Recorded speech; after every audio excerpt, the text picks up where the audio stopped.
একটু গভীর গবেষণা করি, একটা বাচ্চা নিয়ে তার মা কত ত্যাগ করে, একটা বাচ্চা নিয়ে তার মা কি সাধনা করে। ওই মা ঠিক মতো রাত্রে ঘুমাতে পারে না, মা ঠিক মতো খাইতে পারে না, মা সব সময় মেতরের কাজ করে, পায়খানা প্রসাব সাপের কাজ করে।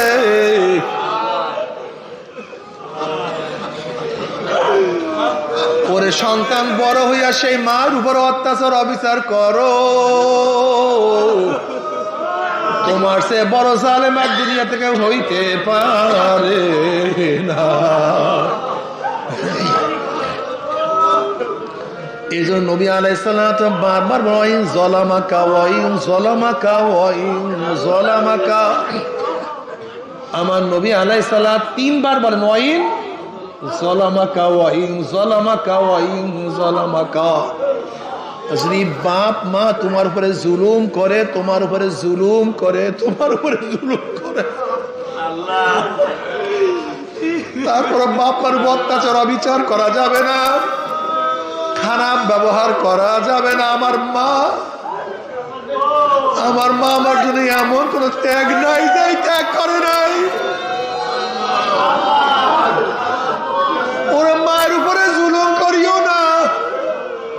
ওয়ালা তাকুল্লাহুমা উফির ওয়ালা তানহারহুমা, এমন ব্যবহার করিও না। বাবা মা এই মুখটা এই কষ্টদায়ক শব্দ ব্যবহার করে, এরকম শব্দ এরকম আচরণ করিও না, এরকম ব্যবহার করিও না। বাপ মা যেন কষ্ট না, বাপ মা যেন কষ্ট না পায়।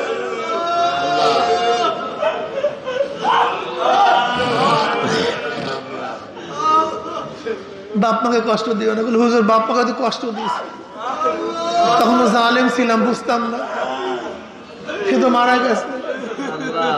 বেশি বেশি কবর জিয়ারত করো, বেশি বেশি কবর জিয়ারত করো, বেশি বেশি ছেলে সওয়াব, বেশি বেশি সওয়াব পাঠাবার চেষ্টা করো, বেশি বেশি সৎকা করো, বাপ মার নামে বেশি বেশি দান করো, মাপ চাও আল্লাহর কাছে।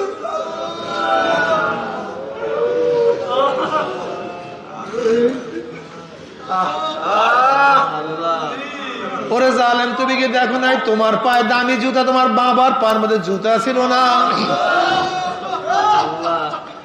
ওরে জালেম, তুমি কি দেখো নাই তোমার গায়ে সুন্দর জামা, তোমার বাবার গঞ্জি ছিল না?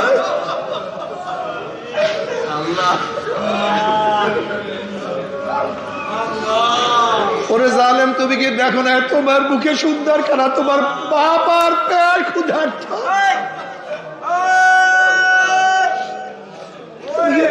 তোমার বাবার পেটে ক্ষুধা, তুমি কি দেখো নাই তোমার বাবা ক্ষুধার্ত, তোমার সামনে খানা? আর বেঈমানদের মধ্যে দুইজন, একটা নমরুদ আর বখতে নসর, এই দুইজন ছিল গোটা দুনিয়ার মধ্যে বেঈমানদের মধ্যে বাদশাহ তো ছিল, কামিয়াব তো হয় না নাকি ভাই? বাদশা ছিল, কামিয়াবি বাদশাহের মধ্যে না, কামিয়াবি ক্ষমতার মধ্যে না। এটা হৃদয়ঙ্গম করেন, কামিয়াবি ক্ষমতার মধ্যে না। ফেরাউন বাদশা ছিল, কিন্তু কামিয়াবি তার মধ্যে না। আসহাবুল উখদুদের ঘটনা আপনারা জানেন, কোরআনের মধ্যে আসছে। কামিয়াবি তাদের মধ্যে, কামিয়াবি ওই ফেরাউনের বাদী হিজকিলের মধ্যে। কিসের মধ্যে? হিজকিল ফেরাউনের বাদী ছিল। যখন ফেরাউনের মেয়েকে চুল আশ্রাইতেছিল, চিরুনি পড়িয়া গেছে, বিসমিল্লাহ বলিয়া তুলছে, তাহলে তুমি কি বলিয়া তুললা? এরপর আপনারা জানেন তাকে আগুনে পোড়াইয়া দিছে, হত্যা করছে। জিবরিল আলাইহিস সালাতু ওয়াস সালাম যখন নবী আলাইহিস সালাতু ওয়াস সালামকে নিয়ে মেরাজে রওনা করছেন, ঘেরান পেয়েছে, ঘেরান। নবী আলাইহিস সালাম বললেন, ভাই জিবরাইল, কিসের ঘেরান? এত আতরের ঘেরান কোথায়? কিসের ঘেরান? কোন যে ফেরাউন তার লিউন্ডিকে যে ঈমান আনার কারণে পোড়ায়া দিছে, সেই হাড্ডি গুড্ডি থেকে ঘেরান আসছে। আবার অন্য রাওয়াতে আছে আসহাবুল উখদুদ, আসহাবুল উখদুদকে যেখানে দাফন করা হয়েছে সেখান থেকে ঘেরান আসতে আসে, অথচ তারা শহীদ হয়ে গেছে তো কামিয়াব। নবী আলাইহিস সালাতু ওয়াস সালাম দুনিয়ার মধ্যে তাদের কবরের থেকে জান্নাতের ঘেরান পেয়েছেন। এইটা কামিয়াবি, এইটার মধ্যে কামিয়াবি। পুস্তু রব্বিল কাবা, শহীদ হওয়ার সময়ও রব্বে কাবার কসম আমি সফল হয়ে গেছি, এইটার নাম কামিয়াবি, এইটার নাম কামিয়াবি। সাহাবায়ে কেরাম রিদওয়ানুল্লাহি তাআলা আলাইহিম আজমাইন এই কামিয়াবি অর্জন করার জন্য কত ত্যাগ করছেন না ভাই। আল্লাহ 6 হিজরিতে জনাব মুহাম্মদ রাসূলুল্লাহ সাল্লাল্লাহু আলাইহি ওয়াসাল্লাম স্বপ্ন দেখিয়া উমরা হজ করার জন্য রওনা করলেন। কি করার জন্য ভাই? উমরা হজ করার জন্য রওনা করলেন। আপনারা ঘটনা জানেন, প্রতিমধ্যে কাফেররা বাধা দিয়েছে, ঢুকতে দেবে না। হুদায়বিয়া নামক জায়গায় নবী আলাইহিস সালাত অবস্থান করলেন। কাফেররা আসছে চুক্তি করার জন্য, নবী আলাইহিস সালাত ওয়াসালাম চুক্তিতে রাজি হয়ে গেলেন, কিন্তু সাহাবারা চুক্তিতে রাজি হইতেছিলেন না, তারা যুদ্ধ করবেন। নবী আলাইহিস সালাত ওয়াসালাম বললেন না, আমরা চুক্তি করবো। আবু বকর রাদিয়াল্লাহু বললেন, ইয়া নবী আল্লাহ, আমরা তো যুদ্ধ করার জন্য আসি নাই, আমরা কেন, আমরা আসলে হজ করার জন্য, তাদের সাথে বেহুদা আমরা যুদ্ধ করতে যাবো কেন, যুদ্ধ লিপ্ত হবো কেন? আমরা যুদ্ধ করার জন্য বের হই নাই, বের হচ্ছে কিসের জন্য? হজ করার জন্য। এখন তারা যদি চুক্তির কথা বলে, করবো আমরা, সমস্যা কি, আমরা চুক্তি করব।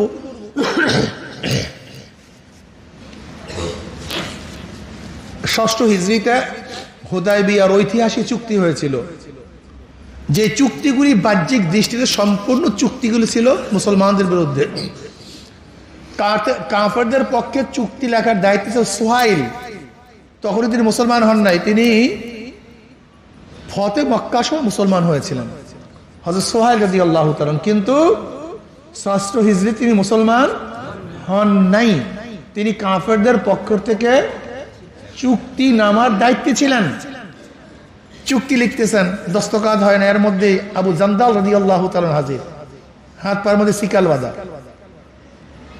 তিনি হলো সোহাইলের সন্তান, এই সোহাইলের ছেলে মুসলমান হয়ে গেছে। এই মুসলমান হওয়ার কারণে বেঁধে রাখছে, হাতের মধ্যে শিকাল, পায়ের মধ্যে শিকাল, কোন রকমের পালাই আসছে, মুসলমানদের কাছে আসছে। ওই চুক্তির মধ্যে একটা ধারা ছিল, কেউ যদি মুসলমান হয়ে মক্কায় আসে, মক্কার থেকে মদিনায় যায়, তাহলে তাকে আবার মদিনার থেকে মক্কায় ফেরত দিতে হবে। আর কেউ যদি মোরতাদ হয়ে মদিনার থেকে মক্কায় যায়, তাকে ফেরত দিতে হবে না। কি বাহ্যিক দৃষ্টিতে এসে অপমান, অপদস্থ, লাঞ্ছনা আর কিছু থাকে আমাকে বলেন? কেউ যদি মক্কার থেকে মুমিন হয়ে মদিনায় যায়, তাকে ফেরত দিতে হবে। আর যদি মুরতাদ হয়ে মদিনার থেকে মক্কায় যায়, তাকে ফেরত দিতে হবে না। এটা হয়, এই একটা শর্ত ছিল। আবু জান্দাল রাদিয়াল্লাহু তাআলা তিনিও মক্কা থেকে আসছেন, কিন্তু এখনো চুক্তিনামায় স্বাক্ষর হয় নাই। আবু জান্দাল রাদিয়াল্লাহু বলেন, ইয়া নবী আল্লাহ, ইয়া রাসূলুল্লাহ, আমাকে নিয়ে নেন, আমাকে আপনাদের সাথে মদিনায় নিয়ে নেন। দেখেন আমার অবস্থাটা কি, হাতে পায়ের মধ্যে শিকাল, মারতে মারতে কি করছে দেখেন, সমস্ত শরীরের মধ্যে দাগ। আল্লাহ, এখন যদি আমাকে আবার ওরা মক্কায় নিয়ে যায়, আমাকে রাখবে না, আমি সহ্য করতে পারবো না। নবী আলাইহিস সালাতু ওয়াস সালাম বললেন, এখন পর্যন্ত চুক্তিনামা স্বাক্ষর হয় নাই, স্বাক্ষর হওয়ার পরে এটার বাস্তবায়ন শুরু হবে। যেহেতু স্বাক্ষর হয় নাই, এটার বাস্তবায়ন শুরু হয় নাই, আবু জান্দালকে আমাদের দিয়ে দাও। কিন্তু সোহাইল বললেন না, যদি তাকে ফেরত না দেন তাহলে আপনার সাথে কোনো চুক্তি হবে না। জেদ ধরছে, সাহাবারাও জেদ ধরছে, তাকে ফেরত দিতেই হবে, যে ফেরত না দেন আমরা চুক্তির মধ্যে নেই। আবু জান্দাল রাদিয়াল্লাহু বলেন, ইয়া নবী আল্লাহ, আমাকে যদি ফেরত দেন তাহলে আমাকে রাখবেন না, এই শাস্তি আমি সহ্যও করতে পারবো না। বলেন তো মুসিবতটা কি? সাহাবারাও আবু জান্দালের পক্ষে, নবী আলাইহিস সালাতু তার পক্ষে সুপারিশ করতেছেন, কিন্তু কাফেররা জেদ ধরছেন কোনো অবস্থাতেই তাকে দিবেন না, চুক্তি না হয় না হোক। সাহাবারা কোষমুক্ত করছেন তলোয়ার, যে একজন মুসলমান ভাইয়ের জন্য লড়বো, মরবো, শহীদ হব, কিন্তু নত হব না, অবস্থা খারাপ। কিন্তু কাফেররা জেদ ধরছেন, না ওকে ফেরত না দিলে তোমাদের চুক্তিও করবো। কি অবস্থা বলেন তো।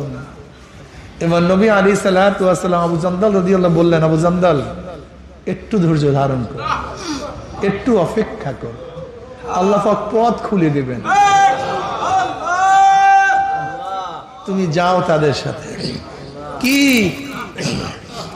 যদি আপনাকে আমাকে এরকম কথা বলা হইতো, ঈমান কয়বার তালাক দিতেন আল্লাহই ভালো জানে, চরমনাইকে কয়বার বিদায় দিতেন, কত কোটি বার আল্লাহই ভালো জানে, নেতাকে কত হাজার গালি দিতেন আল্লাহই ভালো জানে, আমি জানি না। আল্লাহ নবী আলাইহিস সালাতু ওয়াস সালামের কথা অনুযায়ী আবু জান্দাল রাদিয়াল্লাহু রাজি হয়ে গেলেন। সাহাবাদের চোখের পানি, কি যে একটা হালাত, কি যে একটা অবস্থা, নবী আলাইহিস সালাম সহ্য করতে পারতেছিলেন না, কিন্তু কিছু করার নাই। ইন্না ফাতাহনা লাকা ফাতহাম মুবিনা, যদিও বাহ্যিক দৃষ্টিতে মনে হয় যেন এটা সম্পূর্ণ মুসলমানের খেলাফ, মুসলমানের বিপরীত, কিন্তু আল্লাহ পাক রব্বুল আলামিন এই চুক্তিকে বলছেন বিজয়ের চুক্তি, স্পষ্ট বিজয়, যেটা আমাদের দৃষ্টিতে স্পষ্ট বিজয় না, স্পষ্ট হার, কিন্তু আল্লাহ পাক বলছে স্পষ্ট বিজয়, প্রকাশ্য বিজয়। নবী আলাইহিস সালাতু ওয়াস সালাম চুক্তিপত্রে দস্তখত করলেন, আবু জান্দাল রাদিয়াল্লাহু তাআলাকে নিয়ে গেলেন। কিন্তু ঈমানের জ্বালা যন্ত্রণাটা ভিন্ন জিনিস। এইটা যদি একবার কলমের মধ্যে লাইগা যায়, হ্যাঁ, ইশকে আসো লাস্তু তুসু বরফু হাসে জুজ মাশুকে বাকি জুমলাসু, মানে এইটা যদি একবার লাগিয়া যায়, ঈমান এত দামি, এটা এমন এক আগুন, মুহাব্বত ভালোবাসা এমন এক আগুন যা নিজেই থাকবে, অন্য কাউকে রাখবে না।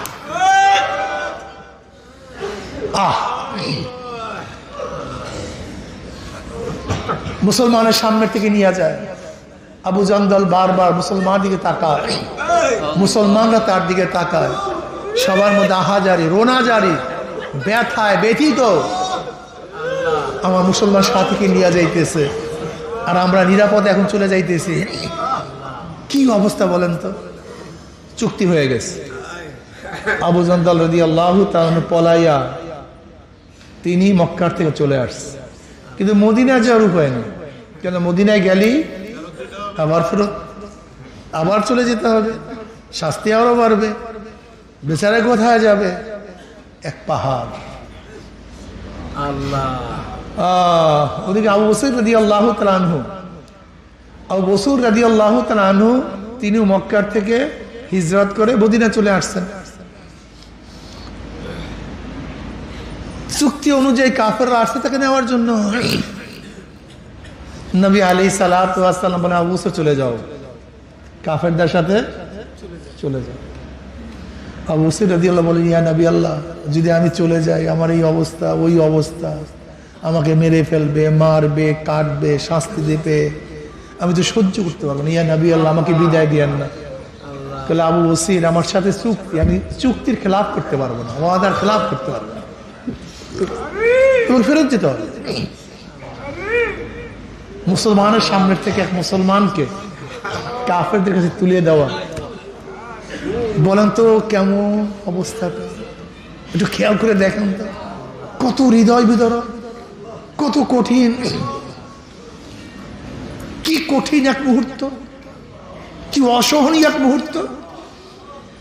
আবু বসর রাদিয়াল্লাহু থেকে নিয়ে যাইতেছে, আবু বসর রাদিয়াল্লাহু চিন্তা করলেন কি করা যায়, কি করা যায়।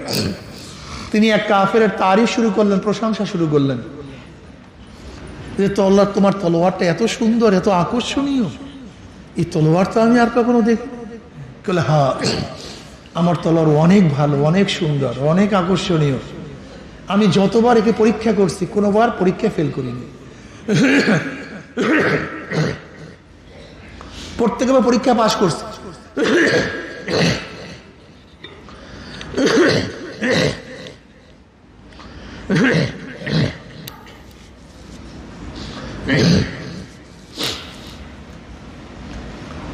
কাফেরদের প্রশংসা করলে তারা একটু নিজেকে বড় মনে করত।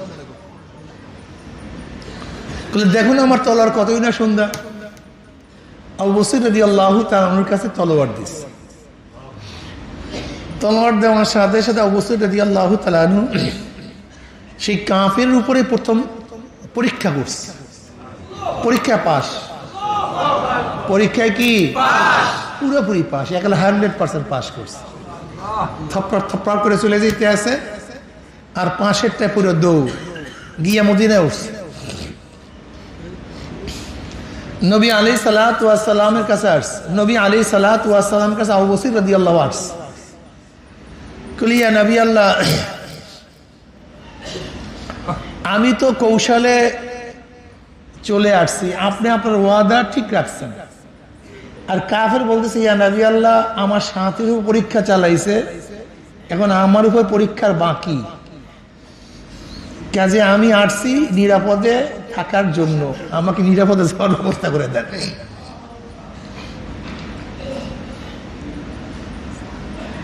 আবু বসর রাদিয়াল্লাহু তাআলা নবী আলাইহিস সালাতু বলেন, আবু বসর কি করলা? ইয়া নবী আল্লাহ, আপনি আপনার ওয়াদা অনুযায়ী পাঠিয়ে দিয়েছেন, আমি আমার কৌশলে ফিরে আসছি, আপনার ওয়াদা ঠিক। নবী আলাইহিস সালাতু বলে, তো যুদ্ধের উস্কানি, এ তো যুদ্ধের উস্কানি, তোমাকে অবশ্যই ফেরত দিতে হবে, তোমাকে অবশ্যই। কি বুঝলেন? আবু বসর রাদিয়াল্লাহু তাআলা নিজের কৌশলে ফিরে আসার পরেও চুক্তি অনুযায়ী তাকে আবারও ফিরে যেতে হবে। তিনি বুঝতে পারলেন যে আমি থাকতে পারবো না, আমাকে ফিরে যেতে হবে। এবার কি করবেন? আবু বসর রাদিয়াল্লাহু, ঘর নাই, বাড়ি নাই, জায়গা নাই, থাকার আশ্রয় স্থান নাই, যারা আশ্রয় দিবে সেখান থেকেও তাকে ফেরত দিতে হবে। এখন কি করলেন? এক পাহাড়ে গিয়ে আশ্রয় গ্রহণ করলেন। এক পাহাড় যেখানে গাছ নাই, পালা নাই, ছায়া নাই, পানি নাই, খাদ্য নাই, কঠিন, অনেক কঠিন, অনেক কঠিন। সে পাহাড়ে থাকে, গাছের পাতা খায়, লতা খায়, কোথায় পানি, কোথায় আশ্রয়, কোথায় খাট, কোথায় বিছানা, একমাত্র ইমানের জন্য, একমাত্র ইমানের জন্য, একমাত্র ইসলামের মুহাব্বত। সেখানে আসেন। ওদিকে আবু জান্দাল রাদিয়াল্লাহু তাআলা তিনি কাফেরদের মধ্যে থাকতে পারতেছেন না, ভালো লাগে না, তিনি মুসলমানের কাছে চলে আসবেন। তিনিও চলে আসছেন মক্কার থেকে। এখন জানে যে আবু বসর কোথায় আছে, পাহাড়ের মধ্যে আছে, তিনিও পাহাড়ের মধ্যে, তরুলতা নেই, কিচ্ছু নেই, আল্লাহ অবস্থান করতেছে। এখন অবস্থাটা কি? মক্কার থেকে মুসলমানরা নতুন যারা ঈমান আনে তারা কেউ মদিনায় যায় না, মদিনাতে যেতে পারবে না, ফেরত দিবে ওই সব পাহাড়ের মধ্যে। ভাইও, আসলে এই ঘটনা বয়ান করা খুবই সহজ, কিন্তু আমল করা যে কি কঠিন।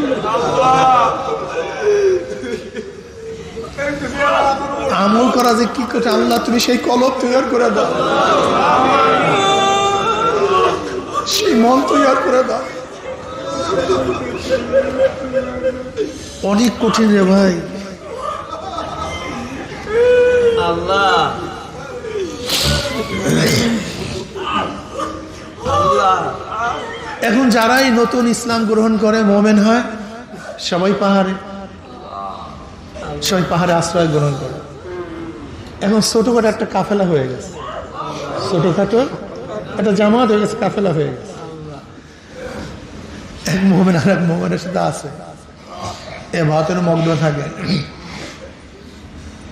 খাবে কি? ঠিক ওই পাহাড়ের কিনার থেকেই মক্কার মুশরিকরা, কাফেররা সিরিয়ায় তারা বাজার করার জন্য, ব্যবসা করার জন্য যেত। এছাড়া দ্বিতীয় কোনো রাস্তা নাই। ওনারাও কি করতেন? কাফেরকে ধাওয়া করতেন, তাদের থেকে খাদ্য সংগ্রহ করতেন। এখন কাফেরদের জন্য রাস্তা একেবারে নিরাপদ না, সম্পূর্ণ অনির্বাদ হয়ে গেছে।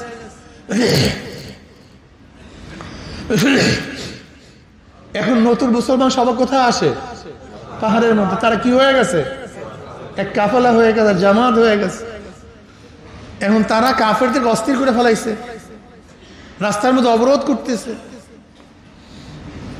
কাফেররা সেখান থেকে যেতে পারে না।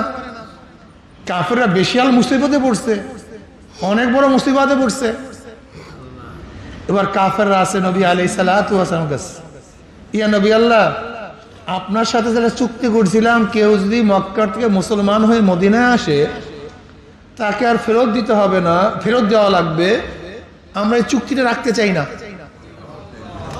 এই চুক্তিটা কেন খয়রাত লাগবে না, কুত্তা ফিরত। এরা যদি ওই পাহাড়ের মধ্যে জমা হয় তাহলে সিরিয়ার সমস্ত ব্যবসা বন্ধ, সিরিয়ার সমস্ত ব্যবসা বাণিজ্য সবই বন্ধ। তো ব্যবসা করবো কিভাবে? কাজে আমরা চুক্তিটা রাখতে চাই না। যদি কেউ মক্কা থেকে মদিনা আসে তাকে ফেরত দিতে হবে না। নবী আলাইহিস সালাতু ওয়াস সালাম এই চুক্তি ফেরতের পরই আবু বসির রাদিয়াল্লাহু থেকে চিঠি লিখলেন, আবু বসির আসো, তোমাদের জন্য এখন মদিনা নিরাপদ হয়ে গেছে, আসো।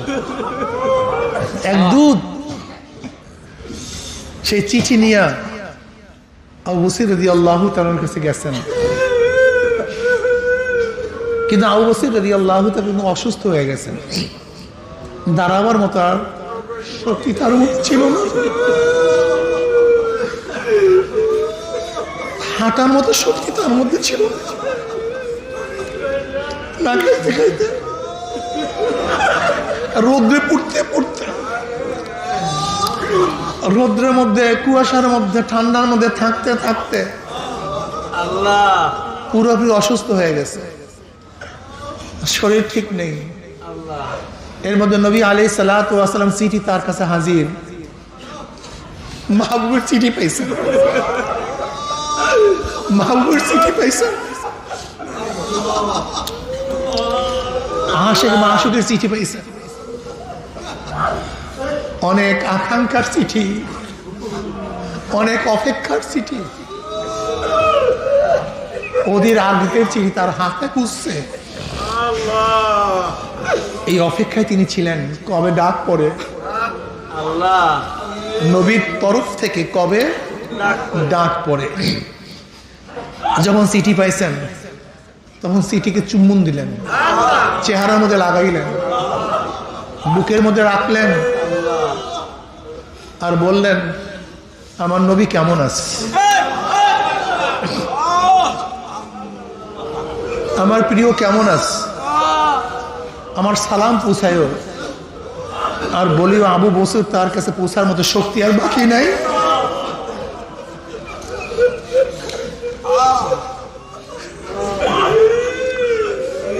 ওই চিঠি বুকের মধ্যে নিয়ে কলেমা পড়িয়া দুনিয়া থেকে বিদায় হয়ে গেছে। ভাইও,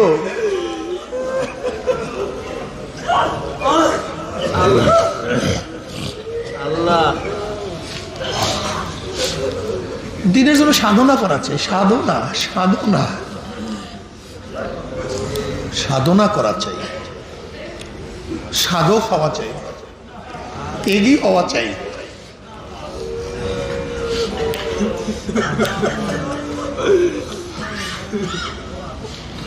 অথচ আজকে ইসলামের জন্য আমাদের কোনো ঘর ত্যাগ করতে হয় না, আল্লাহ আর ইসলামের জন্য ঘর ত্যাগ করছেন।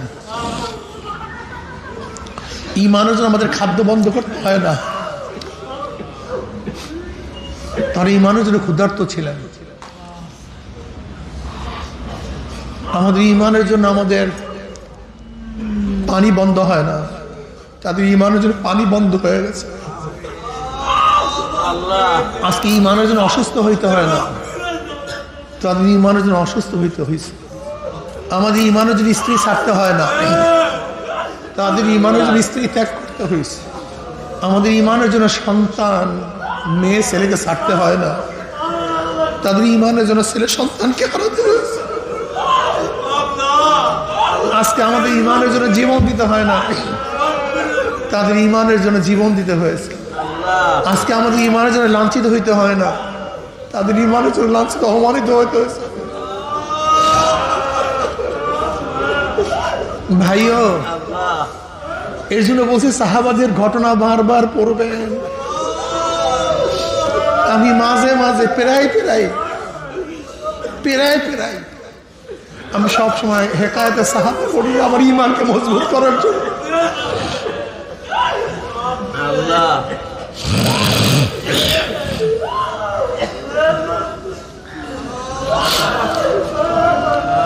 হব্বে সাহাবা এটি ঈমানের আলামত। হব্বে সাহাবা, সাহাবাদের মহব্বত ঈমানের আলামত। বুগজে সাহাবা কুফুরির আলামত।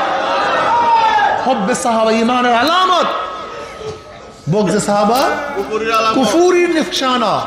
এটা কুফুরির আলামত।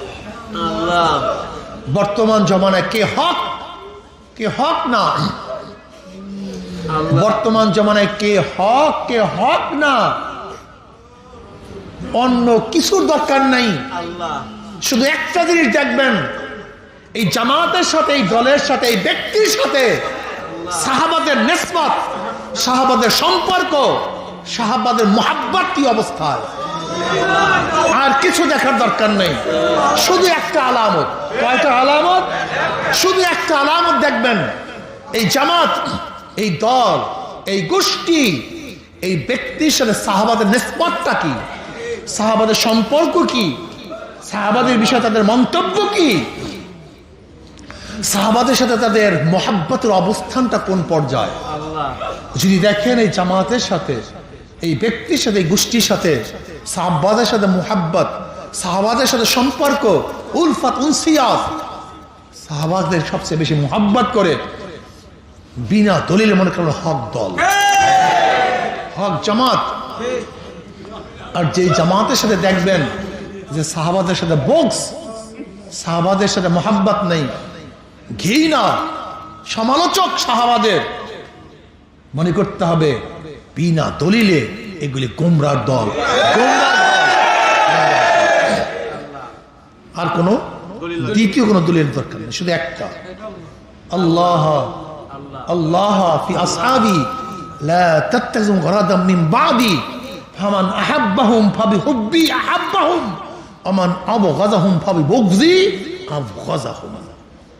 আল্লাহ, খুব মারাত্মক ভাবে বুঝতে হবে যে সাহাবাদের জন্য আজকে আমরা দিন পেয়েছি, তাদের ত্যাগ সম্পর্কে আমাদেরকে জানতে হবে, আলোচনা করতে হবে, মুযাকারা করতে হবে। ওয়াযাক্কির ফাইন্না যিকরা তানফাউল মুমিনিন। বারে বারে সাহাবাদের ইতিহাস মুযাকারা করতে হবে, আমাদেরকে ত্যাগী হতে হবে। কি কথা ঠিক না? আজকে এখানে যারা আসছেন, এইমাত্র যে ঘটনা পড়ছি, এইমাত্র যে ঘটনা শুনলাম, এখন বলেন তো আমাদের ত্যাগের অবস্থাটা কি? কি ত্যাগ আছে? এই সমস্ত আলোচনা করলে ঈমান মজবুত হয়। কি কথা ঠিক না? ত্যাগী হওয়া লাগবে, ভুগি না। ত্যাগী হওয়া লাগবে, ভুগি না। ত্যাগের দাম না ভোগের দাম? মায়ের সবচেয়ে বড় ত্যাগী দেখে মা দামি হয়ে গেছে। মা সবচেয়ে বড়, কথা কয় না। বাবা সবচেয়ে বড় ত্যাগী, এর জন্য বাবা দামি হয়ে গেছে। মা আমাকে কত কষ্ট করিয়া গর্ভ ধারণ করছে, যেই চেষ্টা, যেই সাধনা, যেই কষ্টের কোনো শেষ নাই, সীমা নাই। কত মা জন্ম দেওয়ার সময় মারা গেছে। আল্লাহ আমি দেখি একটা মা বাচ্চাকে নিয়ে যেই ব্যাপারে কষ্ট করে, মনে হয় যেন বাচ্চা মার সাথে সবসময় লটকাইয়াই থাকে। আল্লাহ একটা মা তার বাচ্চাকে বড় বানাবার জন্য যেই পরিমাণে ত্যাগ করে,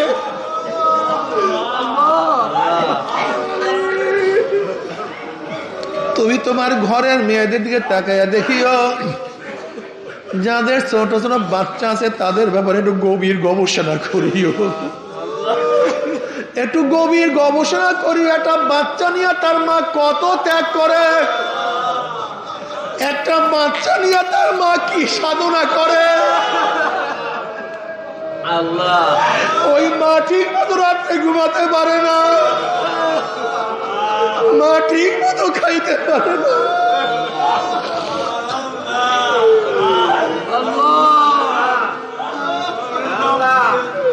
মা সব সময় মেতরের কাজ করে, পায়খানা প্রসাব সাপের কাজ করে।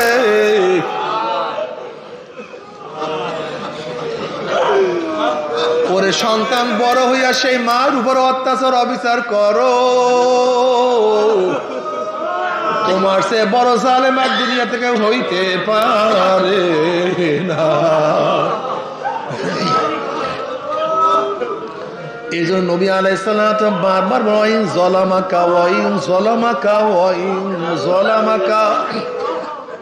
আমার নবী আলাইহিস সালাম তিনবার বলেন ওয়াইন জলামাকা ওয়াইন জলামাকা ওয়াইন জলামাকা।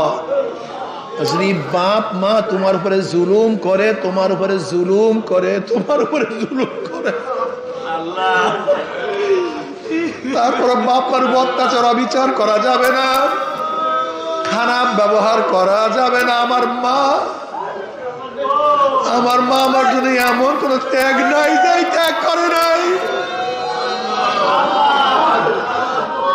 ওরা মায়ের উপরে জুলুম করিও না।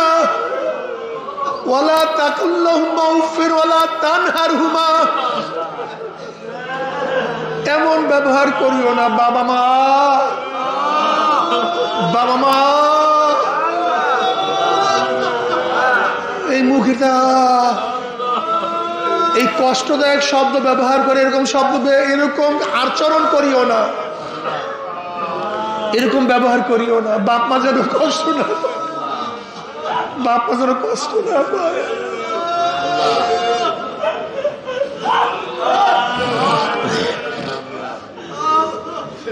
বাপ মাকে কষ্ট দিও না। বলে হুজুর বাপ মাকে কষ্ট দিয়েছে, তখন জালেম ছিলাম, বুঝতাম না, সে তো মারা গেছে।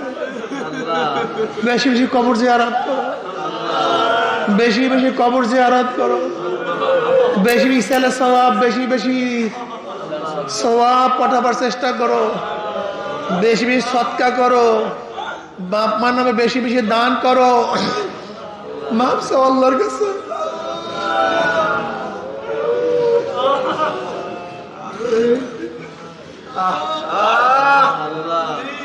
ওরে জালেম, তুমি কি দেখো নাই তোমার পায়ে দামি জুতা, তোমার বাবার পায়ের মধ্যে জুতা ছিল না? ওরে জালেম, তুমি কি দেখো নাই তোমার গায়ে সুন্দর জামা, তোমার বাবার গঞ্জি ছিল না?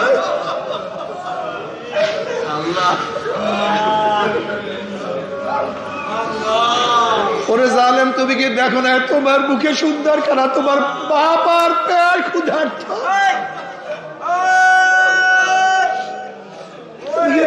তোমার বাবার পেটে ক্ষুধা, তুমি কি দেখো নাই তোমার বাবা ক্ষুধার্ত, তোমার সামনে খানা?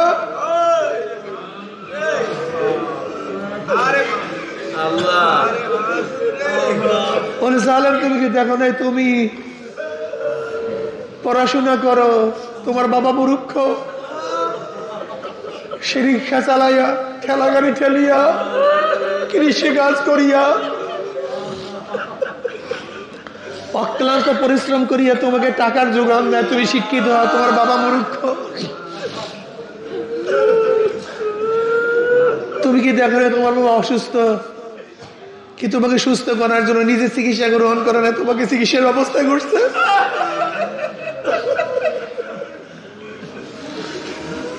তুমি কি দেখো নাই তুমি ঘুমান্ত, তোমার বাবা জাগ্রত? আল্লাহ তুমি কি দেখো নাই তোমার সুস্থতার জন্য তোমার বাবা তোমার জন্য তার রক্ত বিক্রি করিয়া দিছে? আল্লাহ ওরে জালেম, তুমি কি দেখো নাই তোমার বাবার জিন্দেগির সমস্ত কামাই তোমার জন্যই রাখিয়া গেছে? তোমার বাবার এত জিন্দেগির এত চেষ্টা, এত সাধনা, এত কষ্ট, এত কষ্টের সমস্ত সম্পত্তি তোমাদের জন্য রাখিয়া গেছে। এরপর সেই বাবার সাথে জুলুম কর, অত্যাচার অবিচার করে তোমার সে জালেম, তোমার সে নাফরমান আর দুনিয়াতে কেউ হইতে পারে না।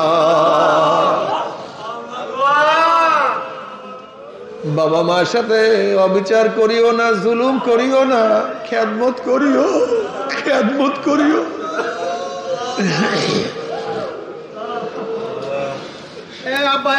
তোমার কি বুখারীর মধ্যে রওয়ায়াত দেখো নাই?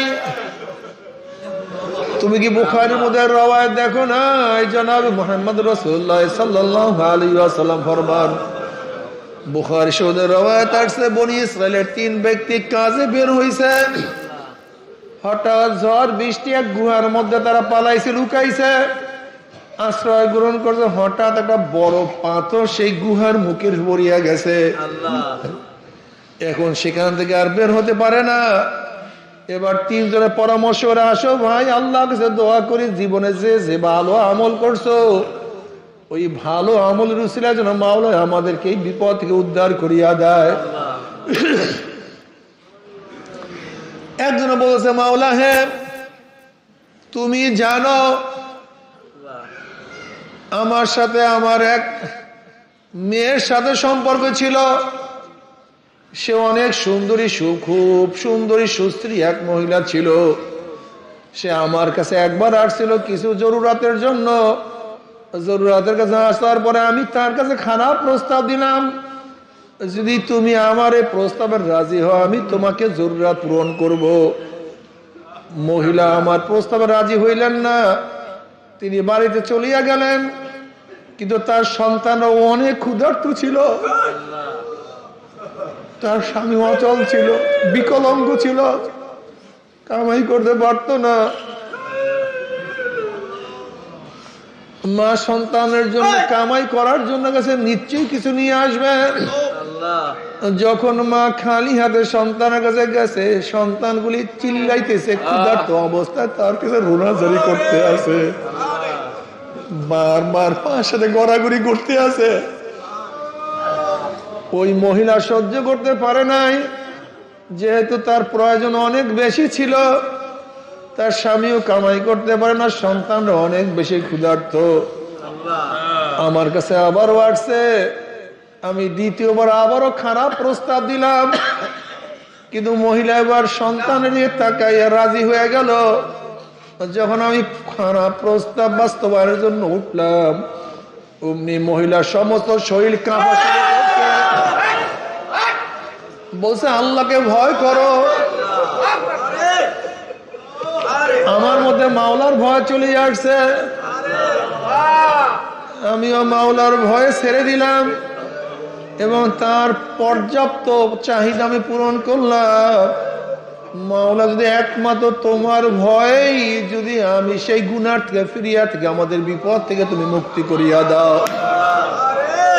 অমনি পাথর কিছু অংশ সরিয়া গেছে, কিন্তু বের হওয়ার মতো উপযুক্ত হয় নাই। এবার দ্বিতীয় ব্যক্তি বলছে, মাওলা তুমি জানো আমি এক ব্যক্তিকে কাজে রাখছি, আমি তার সাথে বললাম তোমার প্রতিদিনের মজুরি এই পরিমাণ। ওই ব্যক্তি ভোরের থেকে কাজ শুরু করছে, দুপুর বেলা আর এক ব্যক্তি আসছে, সেও দুপুর বেলা কাজ শুরু করছে। আমি সন্ধ্যা বেলা উভয়কে সমান পরিমাণ আমি প্রতিদান দিলাম।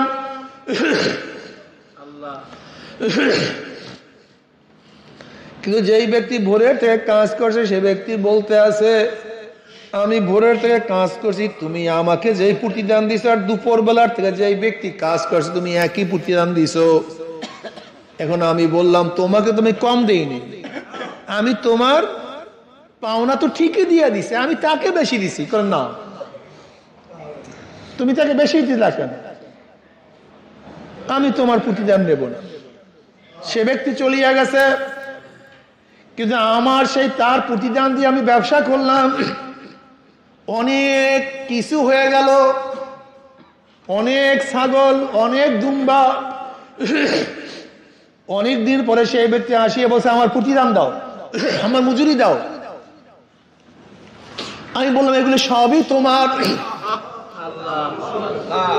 ওই ব্যক্তি সব কিছু নিয়ে গেছে, আমাকে কোনো কিছুই রাখলো না, সব কিছু নিয়ে গেছে। আমি আর বাধাও দিলাম না।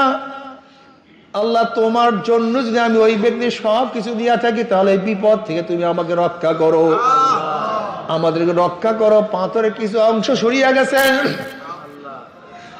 এবার তৃতীয় জন বলছে মাওলা হে, তুমি জানো আমি বকরি পালি, ভেড়া পালি। একদিন আমার মা, আমার বাবা তেনার ঘুমায়া পড়ছেন, আমি দুধ নিয়ে গেলাম, বকরিগুলা মাঠে ছাড়িয়ে গেলাম, ভয় ছিল হিংস্র প্রাণী, নেকড়ে প্রাণীরা আমার বকরিগুলি খাইয়া ফেলবে। কিন্তু ওইদিকে আমার বাপ মা ক্ষুধার্ত, তাদেরকে না খাওয়াই আমি যেতে পারি না। ওইদিকে বকরিগুলার চিন্তা ছিল, দুম্বা ভেড়ারও চিন্তা ছিল, আবার বাপ মাকে না খাওয়াই আমি যেতে পারি না। আমি বাপ মা শিওরের কাছে দাঁড়ায় রইলাম, সারা রাত্র দাঁড়ায় রইলাম, বকরির চিন্তা বাদ দিলাম, বাপ মা সেবার জন্য রয়ে গেলাম। মাওলা হে, যদি মাওলা তোমার সন্তুষ্টির জন্য আমি কাজ করিয়া থাকি, বিপদ থেকে উদ্ধার করো। অমনি গর্তের থেকে পুরা পাথর সরিয়া গেছে, তারা বের হয়ে আসছে। যেখানে বাপ মার সেবা এত দামি, সেই বাপ মার সাথে বেয়াদবি করো, সেই বাপ মার সাথে খারাপ ব্যবহার করো, সেই বাপ মাকে শ্রদ্ধা সম্মান করো না, তোমার সে বড় জালেম আর কেউ হইতে পারে না। নবী আলাইহিস সালাতু ওয়াস সালাম ফরমান, যেই ব্যক্তি বাপ মাকে পাইল অথবা তাদের মধ্য থেকে একজনকে পেয়েও তাদের সেবা শুশ্রূষা করিয়া জাহান্নাম থেকে নিজেকে বাঁচাইতে পারলো না, তার উপরে আল্লাহ পাকের লানত গজব।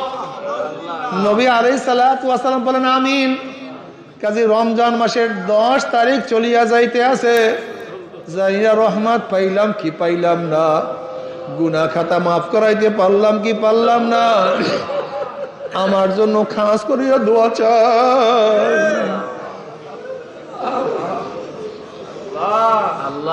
সবার কাছে দোয়া চাই যেন আল্লাহ আমাকে মাফ করিয়া দেয়, গুনার থেকে বাঁচিয়া থাকার তৌফিক দেয়া দেয়। আমিও সবার জন্য দোয়া করি।